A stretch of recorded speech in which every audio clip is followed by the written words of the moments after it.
सकाळी उठल्याबरोबर कोमट पाणी घेतलं. बाहेर पावसाचं वातावरण चालूच आहे. रात्रभर पाऊस पडला होता आणि सकाळी सकाळी बंद झाला. बट त्याच्यामुळे लाईट मात्र नव्हती, त्याच्यामुळे झोपही झाली नाही आणि सकाळी उठल्याबरोबर डोकं दुखायला लागलं.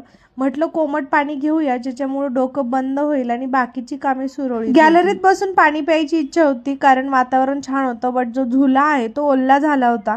म्हणून म्हटलं चला घरातच बसूया. मस्त सोफ्यावर बसून 5 मिनटं पाणी पिलं आणि थोडंसं गरम डोक्यालाही लावली कारण डोकं भयंकर दुखत होतं झोप झाली नसल्यामुळे.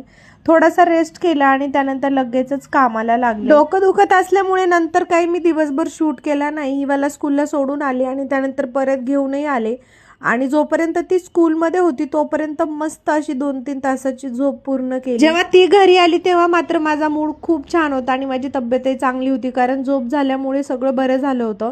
आणि त्यामुळे मी विचार केला की चला आज काहीतरी ॲक्टिव्हिटी करूया. काही दिवसापूर्वी मी इवाचे युनिफॉर्म आणले होते, त्याच्यामध्ये हा जो पेपर आहे तो आला होता. तर म्हटलं इवाला त्याचे स्टार वगैरे बनवून द्यावेत. मी तिला कट करून दिलं कारण तिच्या हातात आम्ही सिझर देत नाही आणि त्यानंतर तिला मस्त कलर करायला लावलं.